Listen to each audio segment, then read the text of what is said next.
Is this live? Yeah, it's live. So I don't know. I'm a little irritated right now today. I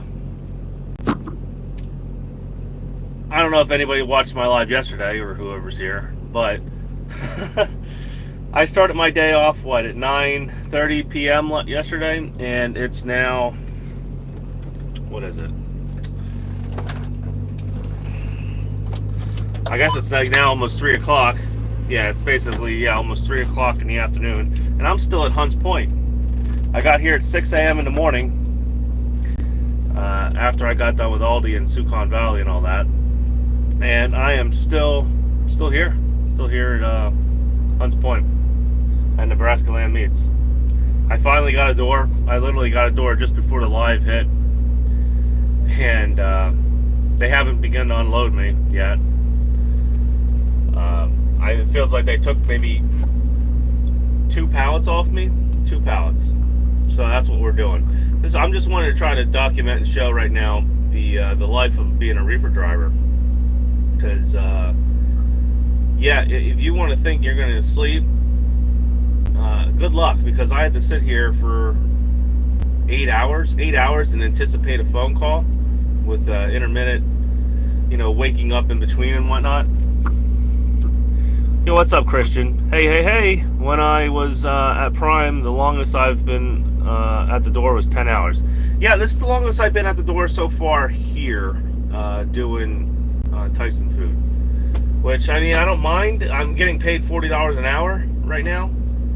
Well, I do mind. You know what? To be honest, the $40 an hour ain't worth it where I'm at, because I'm in Hunts Point.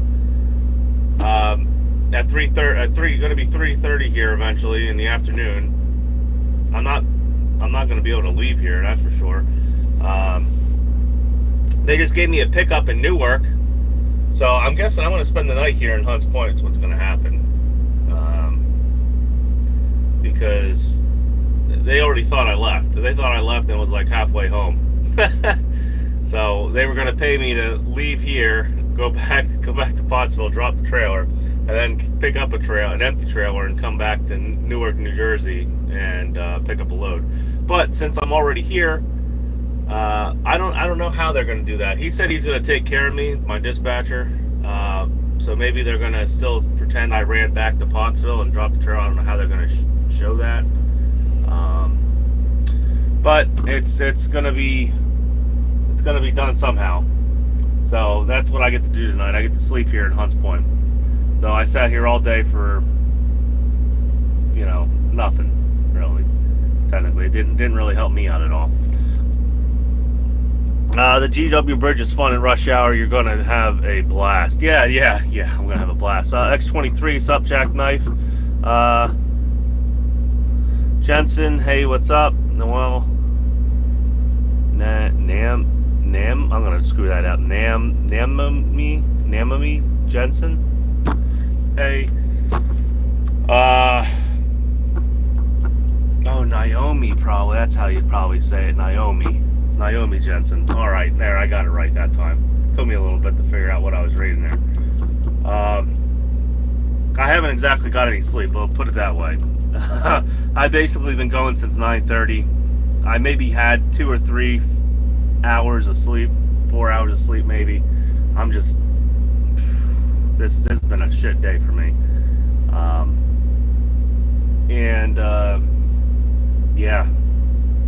I can't believe I've been here for over 8 hours. That's the fun. I guess I don't know. I'm just really bitching. I'm bitching. So leave it at that. I'm just trying to divulge how fun reefer can be. And you know what? A lot of guys are going to say, hey, at least you're getting paid. And that is absolutely true. I am getting paid. There are a lot of company drivers that have been sitting here next to me, and owner-operators that I don't think probably didn't get any kind of detention time, didn't get any kind of, well, maybe some of them probably got overtime and whatnot. But I'm getting, after the first 2 hours, it's $40 an hour. So, I probably made, well, the calculator's on there, but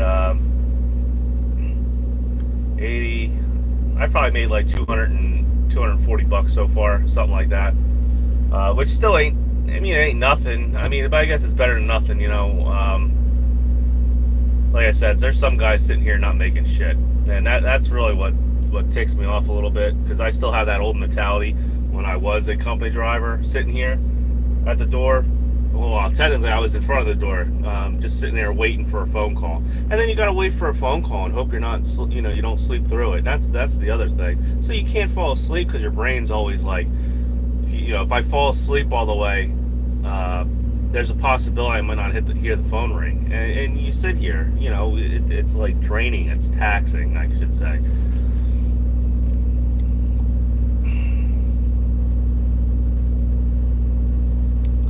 Let's see, let's see, Art Love. Truck driving is like the worst job on the planet. I quit and went to work for a local union in KC, which is, I guess, Kansas City, for 36 an hour, and real pension. Yeah, I've been on the other side of that. Well, we had a pension. I can't say it was a real pension, considering the other pension because they, you know how they split unions up by locals, but they're still technically like part of the same chapter or whatnot. Well, we had one that I was part of, like, I guess the bakers union, because I used to haul for Bibbo Bakeries, and man, they fucked Redding's pension up. There were a bunch of guys that got screwed, and then they went on and on to guarantee our pension, and they weren't going to do the same things that they did before, and I don't know, it just I have a place in my heart for good unions, but for most of the unions today, they just, I don't know. To me, they just don't seem like they live up to what they used to live up to, I guess. And now I know some of them back in the day were all corrupt and everything, but today I mean, I guess you could call it corruption, but they just don't stand up for, you know, really what they believe in, supposedly, I guess. I don't know. Like, I mean, I have a 50-50 love and hate relationship with unions there. But you are right. $36 an hour in KC is a good amount of money. And I've made, let's see, the most I've made being a company driver, I think I was able to do like $2,200 a week. By the time, you know, taxes and everything, I think it popped down to about $1,800, and then child support and shit. So, I mean, I had to put in some hours, though. I was doing like 14-hour long days. I had about an hour long drive there, an hour long drive home, and it was LTL work, you know.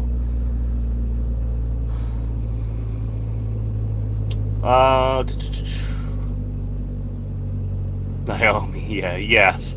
Yeah, it took me for a second to figure out what I was reading. Hey, what's up, Trucking Reviews? Josh is in the house. What else? LO new, yep. Well, you know, I guess this gets back at you from waiting. I think you said you waited that one day 6 hours, and I was making fun of you. Well, this really took the cake. So, let's see, Big Rigger. Is it a fart or a shit? Yeah, we got.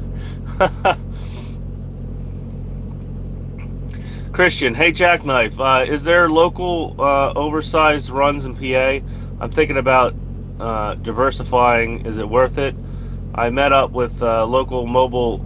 I don't know, that mobile home dealers. I've heard good things about them, and I've heard bad things about those mobile home.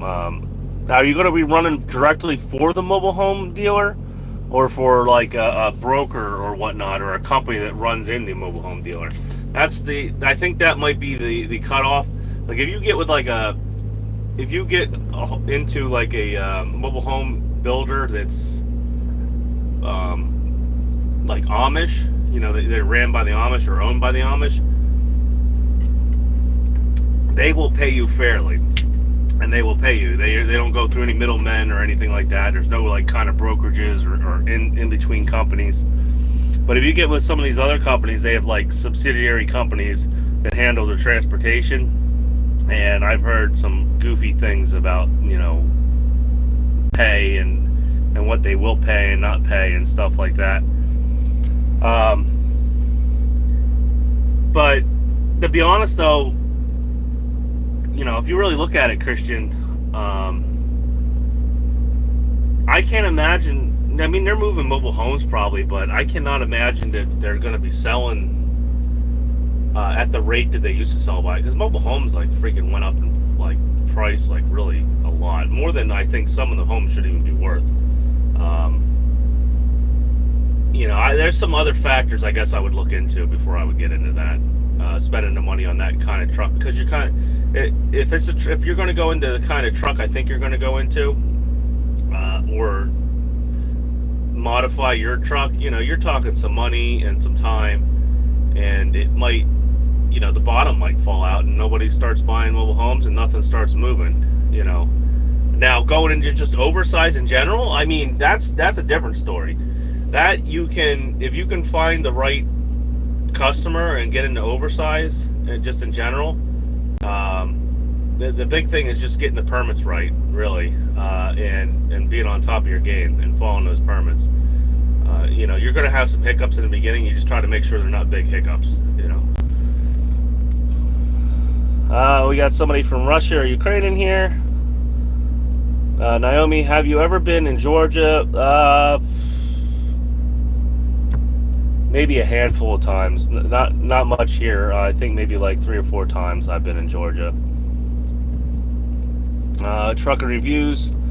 I made 600 waiting before. Well, there you go. You probably got a layover, I would assume. Let's see. Art, get 40 an hour when the truck should be making 150 an hour. Yep. Only in trucking can you get underpaid and be happy. $200,000 in equipment and driver sitting for $40 an hour. Unreal. Yeah. Well, I mean, the only real good part about it is I'm the driver. If I had my own driver, technically I would, I mean, I guess it depends.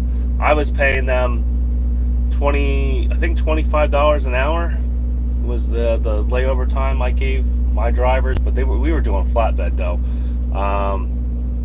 Reefer, see if I could guarantee the rate from a broker or from a dedicated customer. That's the big thing. These customers and these brokers, they don't want to pay any detention. Hell, a lot of them try to get you for 3 hours or 4 hours too. They won't pay anything for 3 or 4 hours, and they'll pay you like $25 an hour or some shit.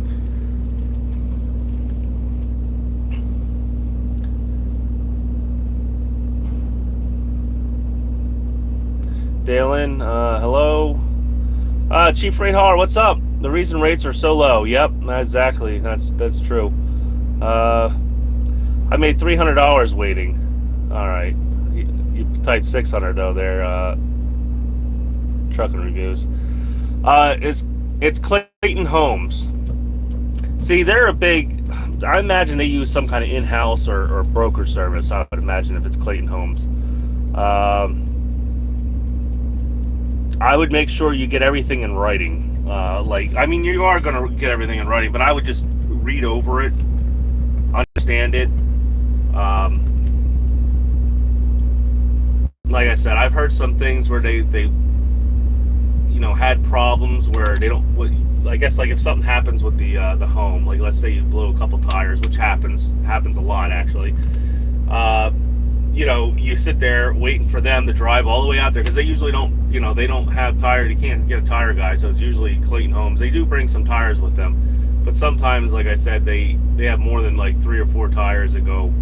It all depends how you prepare. Like I've seen some guys carry like 6 tires, 7 tires with them. Other ones I've seen carry like 3. But I mean, I've heard guys not getting paid for sitting there, while they're changing tires or they're stuck or. Let's see, I heard the one guy, he said they had the truck, the mobile home blew a bunch of tires all at once. And, like the trailer was stuck, was stuck on the ground practically. So they had to get another piece of equipment out there to lift it up, and they didn't want to pay him for the time sitting there and everything. I heard some weird things about mileage rates. They give, depending on where you're going, they'll give us some different mileage rates that don't make any sense. I mean, just make sure you read the contract, really. That's all. And like I said, you're gonna, you might have to, you're probably gonna have to modify your truck a decent amount. So you just make sure it's worth it when you go into it. Yes, the other 2 trucks have been gone there, Marty. The one, the one got sold, and the other one kind of got repossessed, but didn't. I ended up paying it still, but it basically sort of got turned in because one, I didn't have nowhere to put it, and 2, there for a while I just didn't want, I couldn't afford to pay for it. So it did get turned in, but they didn't put it in through a repossession, or I would have never got this. So because I ended up making a deal with them, and I ended up paying for it. Now the 9400 that the engine went on it, I ended up scrapping that, and I'm still paying for it right now. I'm still paying, even though I don't have the truck. It's scrapped. Made an agreement with the bank, and basically they cut the payment in half, and I'm just paying it out in a different term. But I'm still paying for that 9400. I owe I think like $7 or $8 grand left on it.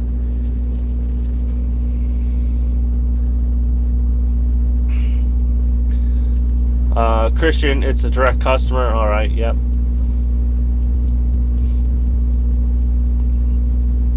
Alpha Omega, I'm running North Carolina, eating catfish fillets, casserole, and French fries, and hush puppies. Well, that's great. I wish I was eating something. There ain't nowhere for me to go. I mean, I could take an Uber, but most of the food over here is I don't know, it's like Dominican, and I don't know. I've had some Dominican dishes, but I'm not a real big fan of them because sometimes, I don't know, the food, I just don't like it. It's really greasy. And a lot of times I have no idea what I'm ordering, if they can even understand me sometimes. But I mean, there is a restaurant, or it's like more of a breakfast or lunch place that's in here, but I don't think they're open anymore, to be honest with you. So I got some Walmart cheesesteaks in here, and hoagies and shit. So that's what I'm going to be living off of for today, I guess. But that does sound damn good, I'll tell you that. Some catfish fillets. Dog poop guy, good boy. Let's see, the trucking reviews. The day you went making fun of me. Yeah. Okay. All right. Yeah, I know. Okay, I know what day it is. All right. See, I thought you got a layover that day there, Josh.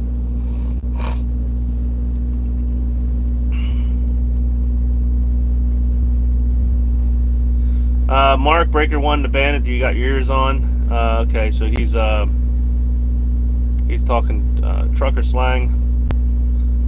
Finish the quote. Ain't a rubber ducky or mother goose. I don't know, it's been so long since I've watched Smokey and the Bandit. It just, geez, the good old Nick at Night and all that crap, is gone. So I haven't watched any of that shit in a long time. Nick at Night and like TNT and all that.